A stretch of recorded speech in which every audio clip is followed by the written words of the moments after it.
All right, we're at Martinsville Speedway this weekend. This is a little half-mile short track. We're set to run 500 laps, which means one thing, a ton of Dominator points. What usually happens with DraftKings here at Martinsville is we see two main Dominators, maybe a third. So when it comes to roster construction, you're going to have to get those two Dominators in your lineup. From there, you should probably fill out the rest of your roster with place differential points and possibly just finish points, depending on driver salary, where they start, and everything else. Now, being a short track, typically you'd think that the pole sitter would be one of the best plays in the field. They have the best track position to start the race. At Martinsville, having the inside line on the restart is super important. Plus, they have that number one pit stall. But looking over the last 9 races here at Martinsville, looking at the pole sitters and how they've done, you can see here they have an average finish of actually 14.8, which is extremely low considering how potentially good that starting spot is. Only 2 top 5s in the last 9 races, with Truex in the first race here this season finishing 4th, and then Logano in the first race of 2015 finishing 3rd. Fastest laps, they're averaging just under 32, which is very low considering typically we have about 400 to 430 fastest laps, depending on the number of cautions here at Martinsville. Laps led, number increases to a more respectable number there at 75 laps led per race, but still that's a little bit lower than you'd expect. As far as this weekend goes, we got Kyle Busch on the pole, and we'll talk about him here in a little bit. But first, let's look at just the fall races here at Martinsville and the pole sitters. So as you can see here, the average finish for those guys is actually worse than taking into account the spring races as well. Here we're looking at the last 4 fall races, an average finish of 21st for those guys. But laps led jump up almost 50 more per race to 124.5, and fastest laps jump as well to 48.25 there. So, as I said before, we're looking at 2 Dominators here at Martinsville. Let's take a look at the last 5 races here and who has been the Dominators. So we had Clint Bowyer here and Ryan Blaney in the first race this season. Kyle Busch has been 3 of the last 5 top Dominators. You see Brad Keselowski there in both races last year, second best. Truex, Harvick, Kenseth. What's interesting to note here is that the top Dominator over the last 5 years, or over the last 5 races here at Martinsville, has an average starting position of 11.4, average finishing position of 1.8, 3 wins, no finish worse than 4th. And as you can see from the chart here, none of the top Dominators have led less than 179 laps. They're averaging just over 240 laps led per race, and also averaging 70 fastest laps per race. Meanwhile, look over at the second Dominator here at Martinsville over the last 5 races. Average starting spot is 7.2, average finish is 6.4, but those guys are leading well over 100 laps, almost 70 fastest laps. But as I said before, that average starting position of the top Dominator over the last 5 races here is, I think, noteworthy. It's a stat that I kind of looked up earlier today, and thought maybe that will continue, but qualifying it looks like that's going to be wrong. So we got Kyle Busch on the pole this weekend. He is one of the best, if not the best, driver at Martinsville right now. He's averaging an insane amount of. He's averaging just over 125 DraftKings points per race over the last 5 Martinsville races, averaging over 167 laps led per race, and also averaging almost 69 fastest laps per race at Martinsville over the last 5 races. So this weekend, we have Kyle Busch on the pole, and was also probably the fastest car in both practice sessions on Saturday. He had the best 10-lap average in final practice. He ranked, let me pull this up real quick. He ranked fourth best in overall average speed, over 83 laps in that final session. So I definitely think we're gonna see Kyle Busch buck the trend here, as far as the top dominator here at Martinsville and where they start. Kyle has finished second or first in the last three Martinsville races. Hasn't finished worse than fifth here since 2015. The best play in DraftKings this week. It'll be interesting to see what kind of ownership percentage he garners, just because he's relatively high priced and he's on the pole. So it should be very high, but at the same time, he's almost $12,000 in DraftKings. So that could keep it down a little bit, but still, I'm not great at predicting ownership percentage, but Kyle Busch, in my mind, should be one of the highest owned players this week, or drivers this week. And I'll definitely be having plenty of him. Probably, I'm going to shoot for probably 50% of my lineups having Kyle Busch. You can see my projections here. I have Kyle Busch absolutely dominating this race. Average projected finish of 1.2.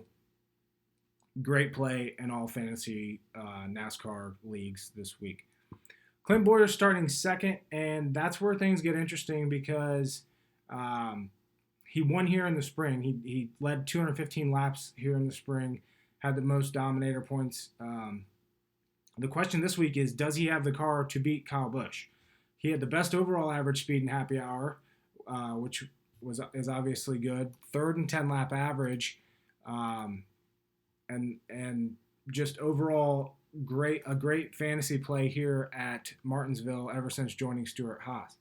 As I said, though, does he have the car to beat Kyle Busch, and is he worth that $99,800 price tag in DraftKings?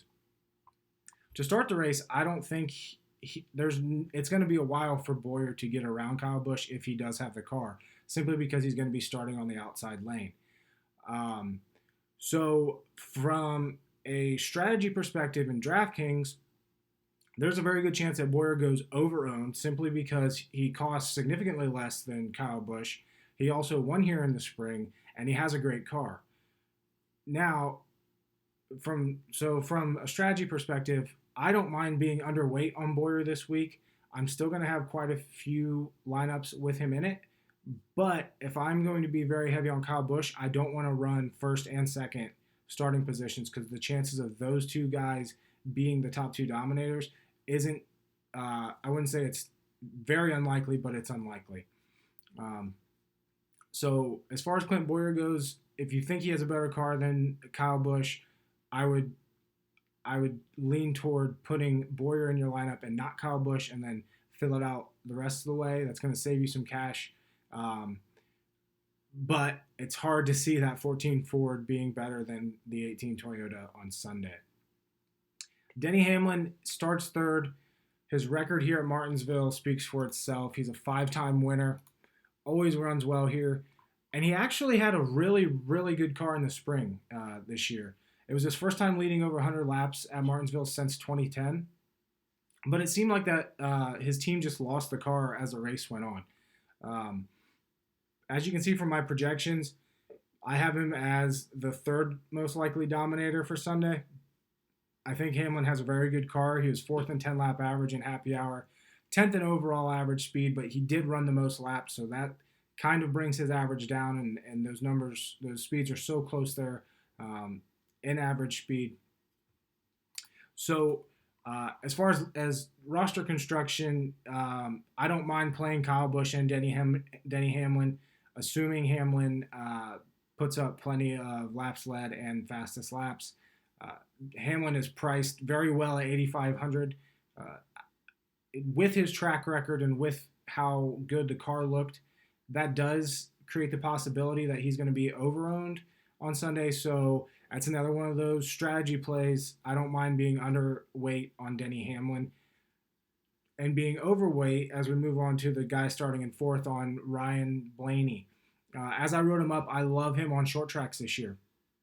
Led over 100 laps in both Bristol races, led over 100 laps here at Martinsville in the spring. And although he didn't show up on the overall average speed chart in happy hour this weekend, he was 6th in 10 lap average. I think Blaney is a great play. He's starting fourth, so he's the lowest as far as the most likely dominators this week. He's starting the lowest. I guess you could include Keselowski there, who starts eighth, but still Blaney priced all right at 8,900. I love pairing him up with Kyle Busch and filling out the rest of the roster after that. I think we're gonna have a really good show out of Blaney on Sunday. Um, I, I I'm gonna be overweight on him. Eric Almirola starts fifth. I also wrote him up. He had 26 fastest laps here in the spring. That 10 car is running a lot better now than it did back then. And the Stewart-Haas Fords have been great on the short tracks all year. So, from as far as DraftKings goes, you have Hamlin starting third, looking great.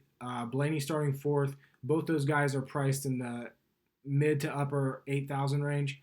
You're going to get a price gap there down to Eric Almirola at 8,300, but I like him as an outside dominator. Now, I don't like being super overweight on him this Sunday, but at the same time, there's a good chance that he could lead quite a few laps.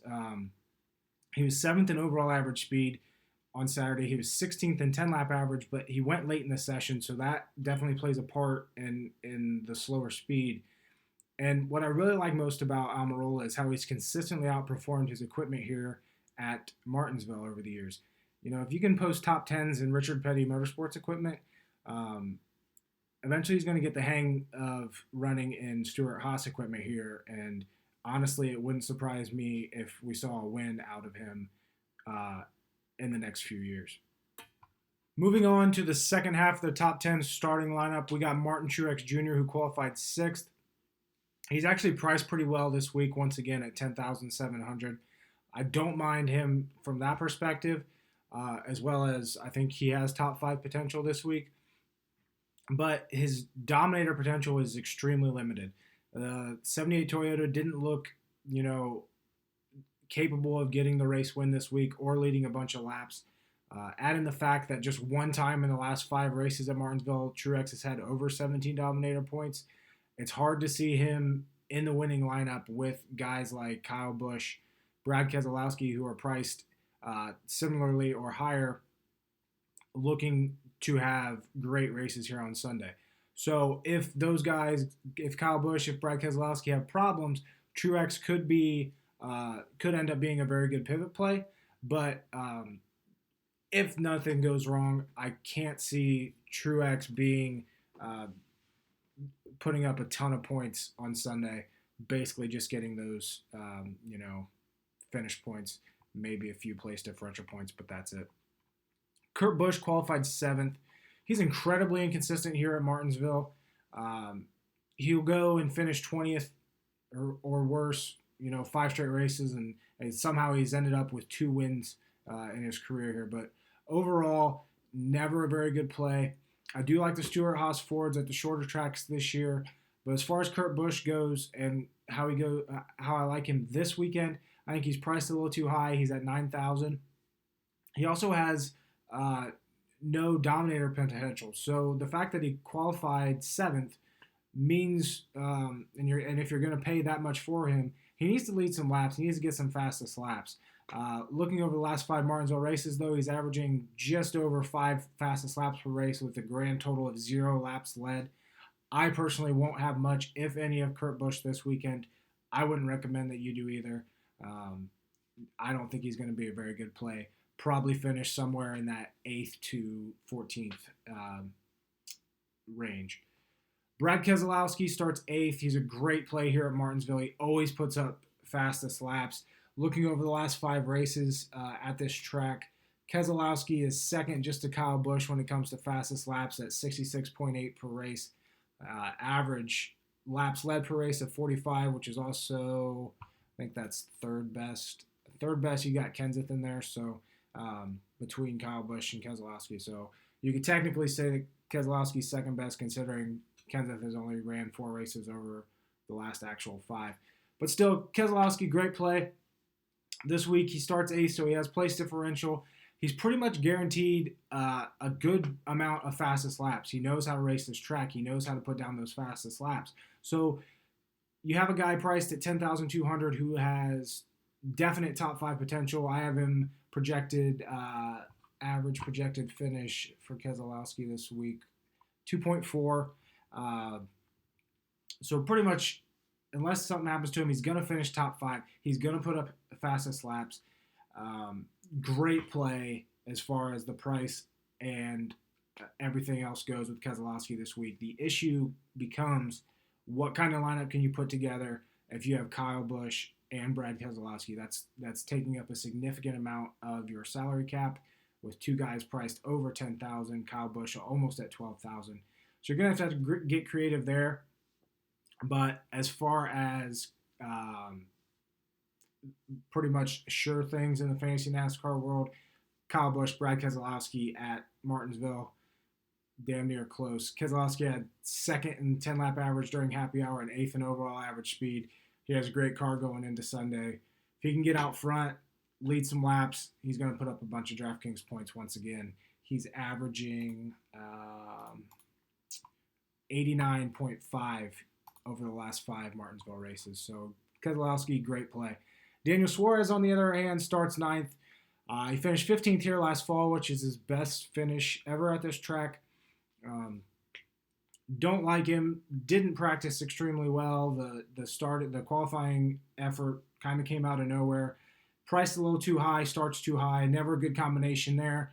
As far as me, minimal to no ownership, probably leaning more toward that 0% for Suarez. Just don't like him. Kyle Larson, also don't like him. Priced way too high for this track. He does start 10th, which gives you place differential potential. He's had one good finish here. I think he finished second or third a few years ago. But seven of his 9 starts here, he's had negative place differential, and it's not like he's always qualified extremely well. So you got Larson, who didn't look great in practice this weekend. Starts 10th, so there's some room to move up, but there's more room to move back. Super high priced, and he's averaging 23.4 DraftKings points per race over the last 5 at Martinsville.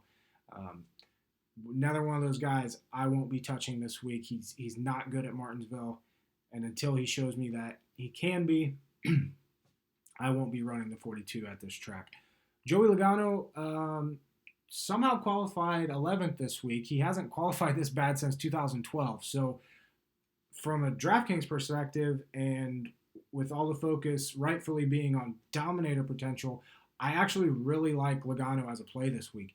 He's priced really well at 9,500, qualified outside the top 10, always a good finisher here. Last 4 races, he's finished 6th, 24th in last year's fall race, but he was running top 5 late in the race before. I think he had a tire go down or he had contact with somebody. 4th before that, and then 9th in the race before that. Only issue I have with Logano this week is no dominator upside. But if you have Kyle Busch, you have, if we have Hamlin or Blaney, one of those guys priced under 8 or under 9,000, pair them up, those two up with Logano, you have a great core roster right there that you can definitely earn a bunch of points. I have Logano projected at a finish of 8th, which is actually a little low. I think he'll end up a little bit higher than that, but definitely a good play. I don't mind being overweight on him, assuming that his ownership percentage is, in those 10 to 15%. I don't mind being at 20%. Nothing too crazy, but I do like having a good chunk of Logano this week. William Byron starts 12th. He finished 20th in the spring. He did run pretty well early on in that race. The only question is, can he finish? He hasn't finished better than 19th since Watkins Glen in August. And Martinsville just doesn't seem like a track that you can just turn things around like that. Practice speed-wise this week, he didn't blow anybody out of the water. He was 18th in happy hours when it came to 10-lap average. Another driver I'll be very low on this week. Kevin Harvick is actually came in at the highest priced driver in DraftKings this week at 12,500, which doesn't make sense because he's not that great here. He rarely gets dominator points here. He does have, place differential potential this week, but what's that worth in terms of paying so high in salary just for finish and place differential, especially at a track that we're going to run 500 laps. You need those dominator points out of your high-priced drivers if you're going to pay up for them, unless they start 40th and they're going to get you a ton of place differential. As far as this weekend goes, the number 4 Ford, I wouldn't say it was slow, but it didn't show the speed that we're used to. Right on the fringe of that top 5, in my opinion. So obviously, Harvick can have a decent day if he finishes 5th, but once again, not worth that price. I'm not going to have much Harvick this week. Just don't see it working out unless the only way it could work out is if Kyle Busch has issues and, the dominator points come from guys like Denny Hamlin, Ryan Blaney, Eric Almirola, some of those lower priced guys starting up front. But other than that, I just don't see Harvick being in any great lineups on Sunday. David Ragan starts 14th. He hasn't finished in the top 20 at Martinsville since 2015, and that was when he was in a Joe Gibbs racing car. So I do think he has top 20 potential this week, and I think he has a decent car to work with, but he's overpriced and he starts extremely high. This guy isn't going to surprise anybody with a top 10 finish, so I will be having minimal, if any, David Ragan in DraftKings on Sunday. Chris Buescher rounds out the top 15 as far as qualifying goes, and I actually don't mind being a little overweight on him, being in that 6 to 10% range. He starts high. He's priced under 6,000 though, and he did finish 11th here in the spring of 2017. Obviously, he's teammates with AJ Allmendinger, who's very good at this racetrack. So I don't know. I think we could see a surprise finish out of Buescher on Sunday. I don't mind being overweight on him at all. He's surprised me more than once when it comes to fantasy NASCAR. Alex Bowman qualified 16th for Sunday's race. He's priced, he's right there under the $8,000 price point. He finished 7th here in the spring, but that people are still, his high price point is going to keep his ownership percentage down. So because of that, I don't mind being overweight on him on Sunday. As I said, he finished 7th here in the fall or in the spring. I think he has the car that can do that again, post another top 10. He was 2nd in overall average speed. Yes, he only ran 54 laps, but still noteworthy that he was that high in overall average speed. And he's a good driver that you can pivot off of those, Almirolas, Blaney's, Hamlins, those 8,000 or higher price points. Go with him, and if they run into issues, you have a solid guy there to replace them. So don't mind being overweight on Bowman this week. Nothing too crazy, just because his price is a little too high. AJ Allmendinger starts 17th. Love him. He's great here at Martinsville. He's probably going to be a chalk play because DraftKings severely underpriced him this week. I don't know what the hell they were thinking. Consistent top 10 threat here at Martinsville year after year. Hopefully that 17th place starting spot deters people from picking him. But, getting a top 10 finish plus, top 10 to 12 finish there plus five or more place differential points. Great value there for a $6,200 driver. Definitely will have plenty of AJ Allmendinger this week. Didn't look super great in practice, but he said he has a good long run car. Who am I to tell him he's wrong? Also, as mentioned before, his teammate Buescher qualified top 15. So I think there's speeds in those JTG cars definitely this weekend. Love Allmendinger. Ryan Newman, also love playing Allmendinger. I almost wrote him up this week. Qualified 18th. He was 14th in 10-lap average in happy hour, but he ran very late in that session, which usually that's going to slow the speed down a bit. So the fact that he ranked 14th, He was by far the best of anyone who ran that late of a 10-lap run late or in happy hour. He also has 3 top 10s in the last 6 Martinsville races. Qualified 18th with potential top 10 possibilities at $7,100. Like being overweight on Newman for sure this weekend. Jamie McMurray is another guy. He's worth a shot. It's going to come down to whether people have lost hope in him or not as far as his ownership percentage this weekend. He's priced a little bit higher than Newman there. So that should keep McMurray's ownership down a little bit, as well as the fact that he's finished 26th or worse in the last 3 Martinsville races. Still, though, over the last 7 Martinsville races, he has 3 top 10s. So if he gets this bad luck monkey off his back, I don't know, he could surprise some people here on Sunday. McMurray was 11th in 10-lap average. I don't like being super overweight on him, but I do like having a decent amount of McMurray exposure. Maybe, 10%, maybe 15 if you're feeling crazy, but probably not, probably closer to that 10. And rounding out the top 20 is Ricky Stenhouse Jr. What it comes down to with him and whether you're going to put him in your lineup is how lucky are you feeling.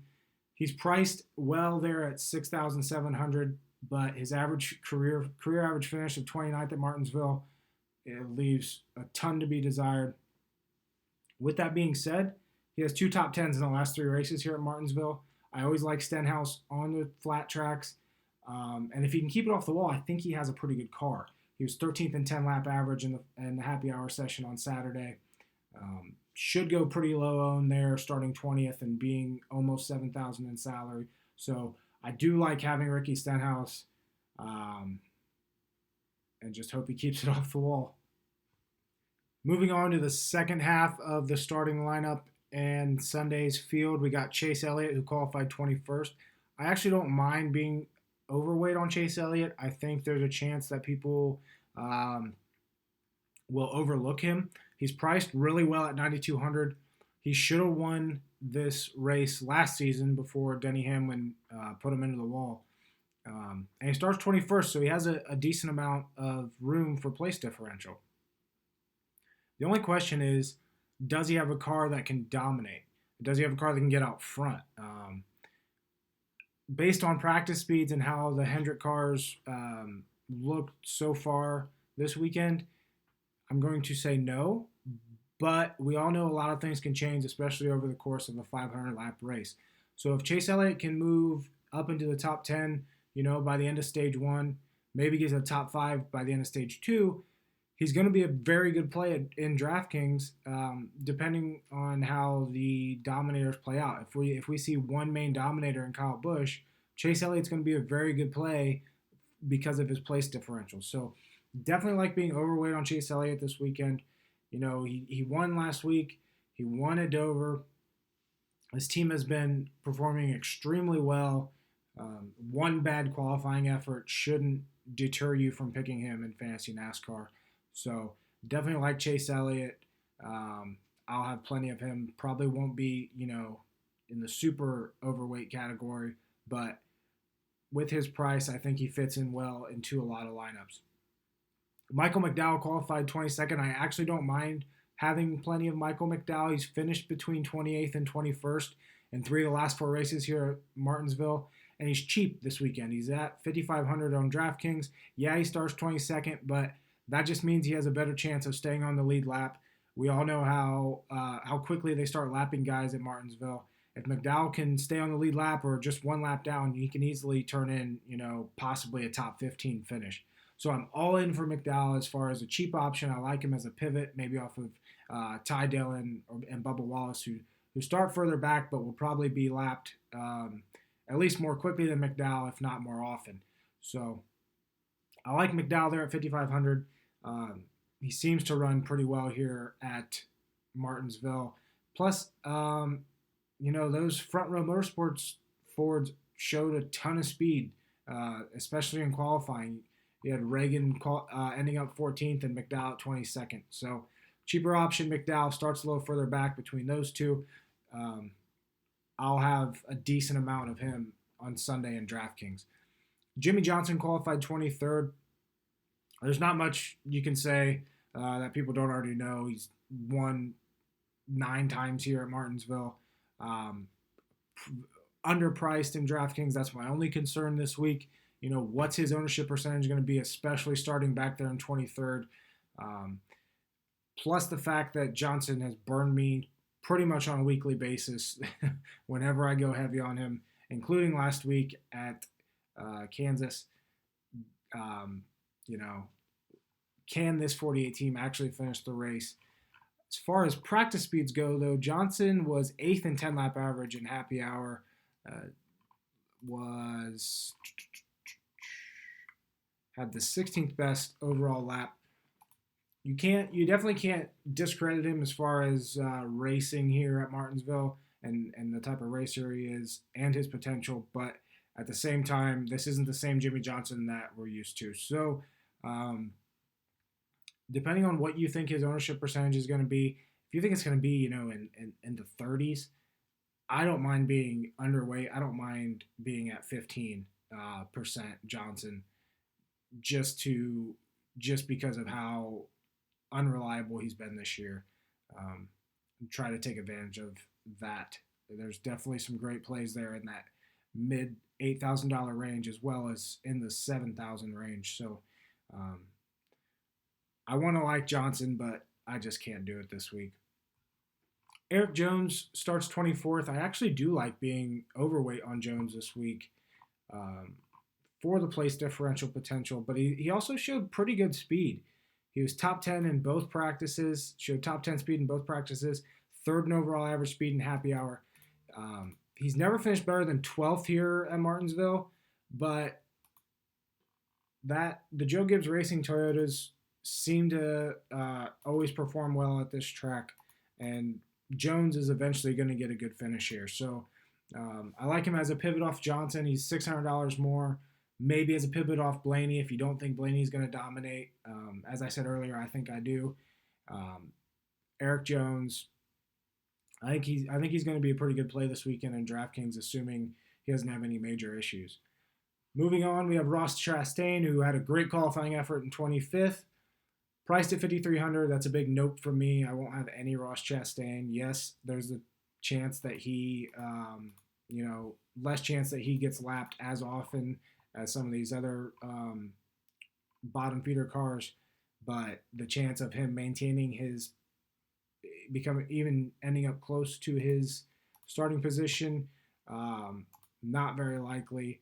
Priced a little too high for me to take a chance there at starting 25th. I'd rather go with someone a little bit more reliable like Michael McDowell at $5,500. Ty Dillon's priced at $5,800 this weekend. He starts 26th. He has a couple of 22nd place finishes here at Martinsville as well as a 30th. I don't hate the play. I don't love it. I think there's better value elsewhere. So I'll have a moderate amount of Ty Dillon just because, he could end up in the top 20. Not guaranteed by any means, but a decent play there in the sub $6,000 price range. Matt Kenseth is starting 27th. He used to be one of the best fantasy NASCAR plays here at Martinsville. I'm actually disappointed this weekend because I figured there'd at least be some speed in that car.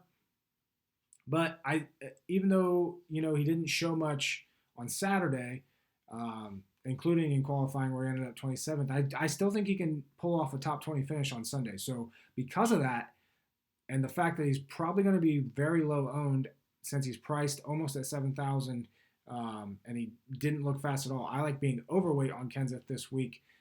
His teammate Ricky Stenhouse Jr. showed decent speed both in the practices and in qualifying. So add in the fact that Kenseth is very good, knows how to race this track. He could surprise some people on Sunday. Typically, I think when Kenseth has been in that 6 car, he's been a top 20 car. So don't mind being a little overweight on him, but still, it's hard to stomach that high price point, especially when there's other guys. You got Newman, McMurray there, just a few $100s more than Kenseth. But still, don't mind Kenseth this week. I like him as a low-owned but overweight play. Austin Dillon qualified 28th. He's another guy I wrote up. He's a top 20 machine here at Martinsville. usually right there in the teens. And what I really like is how this 3 team is performing lately. They're constantly right outside the top 10. Will that happen this weekend? Austin didn't show a ton of speed in practice, but his teammate Ryan Newman did. So if that transfers over to the 3 car and he can, stay one lap down, maybe even on the lead lap by the first caution of the race, get in that mid-teen range in the second stage, I think Austin Dillon could end up being a great play. He's priced high enough that I think his ownership level is going to be relatively low, especially considering he's starting 28th. But I do think he's a very reliable pick as far as fantasy NASCAR goes. I don't mind having a good, healthy amount of Austin Dillon on Sunday. As we get now almost into the 30th range, we're getting to kind of those bottom feeders. Obviously, this is a short track. There's a decent chance that we see wrecks, which that means that these low-priced and underfunded teams have the potential to take advantage of and potentially, finish top 20 or something like that. Matt DiBenedetto qualified the highest of those. If you, I guess Ross Chastain would be the highest. Matt DiBenedetto second highest. He tweeted that these are the races where guys like him have a chance to get a good finish, and I don't disagree. But DiBenedetto has never finished better than 29th at Martinsville. He starts 29th. He's priced at 5,400. So I don't like DiBenedetto as a super high play this week. I'll obviously have a little bit of exposure, but nothing major. Not like I would on a normal race weekend as far as having those lower priced guys. Regan Smith qualified 30th. I like that starting spot. I think he can move up 5 to 10 positions, but he's priced at 6,600, which is awful. So depending on how the rest of your lineup shakes out, you might have the room to fit him in. But even then, you can fit in Matt Kenseth at 6,900. So do I like Smith over Kenseth? No. And Kenseth is already an off-sequence play. So I wish I'd liked Regan Smith more, but at his price and his limited potential for a top 20 finish, I just don't see it working out. Cole Witt qualified 31st. He's finished between 21st and 27th in the last 3 races here at Martinsville. So as a punt play, I don't mind it at all. Just like I didn't mind Corey LaJoie at Kansas last week, which was working out quite well until he had those mechanical issues. Witt is priced pretty well at 5,000. The only question is how many positions is he going to move up? Qualified 31st, and that position could change depending on how inspection goes on Sunday. So I like Cole Witt as a punt play if he starts 31st. I like being a little overweight on him, but nothing like I was on Corey LaJoie last week, which still ended up biting me in the ass. So decent play in Cole Witt, nothing special by any means. Bubba Wallace qualified 32nd. He'll actually be starting in the rear because he wrecked in qualifying. I don't mind playing him this week. I think he is a decent racer here at Martinsville as long as he can keep it off the wall, as long as he can stay out of trouble. He qualified 19th in the spring, and he might go low-owned this week just due to the fact that he's wrecking everything he gets in. But if Bubba can, get up there and finish 20th to 25th, you're looking at a pretty good points day at a guy priced under 6,000. So don't mind being heavy, not heavy, but overweight on Wallace. This weekend at Martinsville. 33rd through 40th, bunch of punt plays. DJ Kennington starts 33rd. He isn't even listed as a driver in DraftKings. Same with Jeb Burton, who starts 36th. Got Yaley starting 34th. Gase starting 35th. These just come down to how many wrecks do you think they're going to be and if they can stay out of them. That's the only way these guys are going to work out. They're going to be lapped very quickly. The only guy back here that is not a bottom feeder is Paul Menard, who qualified 39th for Sunday. He's priced at 7,700, so it's going to be interesting to see what his ownership percentage is, because that's a very high price to pay to try to fit in some of those, mid $8,000 guys. The 21 car had an ignition issue in qualifying, so that's why they qualified so low. Paul Menard, though, he ran 13th here in the spring, top 20 in 7 of the last 9 Martinsville races. I could definitely see him being a top 20 finisher here on Sunday, as long as that team stays out of trouble. They always seem to have something go wrong, just like last weekend, solid top 10 run before that damage ruined their day. So as far as DraftKings goes, I wish I had the crystal ball that would tell or would say what ownership percentages are going to be, because that would determine how I'm going to play Paul Menard. Obviously a good play just on place differential alone, but is he worth that 7,700? It's just going to depend on ownership percentage.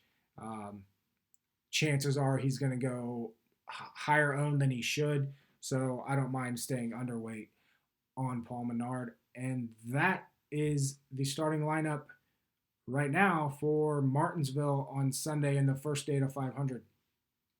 One thing to remember this week, or for tomorrow, is that inspection starts at 7:30, and the first time a car fails inspection, that qualifying time gets disallowed. That driver will start from the back. They'll also be scored from the back. So typically we see at least one driver fail. That's going to change pretty much all projections, at least for that guy. Suddenly, whoever fails inspection is going to become a great play. If, like Kyle Busch would fail inspection, that's going to really shake things up, because his dominator potential just went down by a ton. But so keep an eye out for that, which drivers fail. I will be updating my projections after inspection is complete with the new starting positions, the new projections, everything like that. So keep an eye out for that. If you have any questions as far as strategy, once inspection is complete, hit me up. Twitter, DMs are always open. And good luck this week. 4 races left. This is the last real short track. We got Phoenix coming up, but the last high lap race of the season. Hopefully we can win some money. I love the short track races, and Martinsville's been pretty kind to me in the past. So good luck.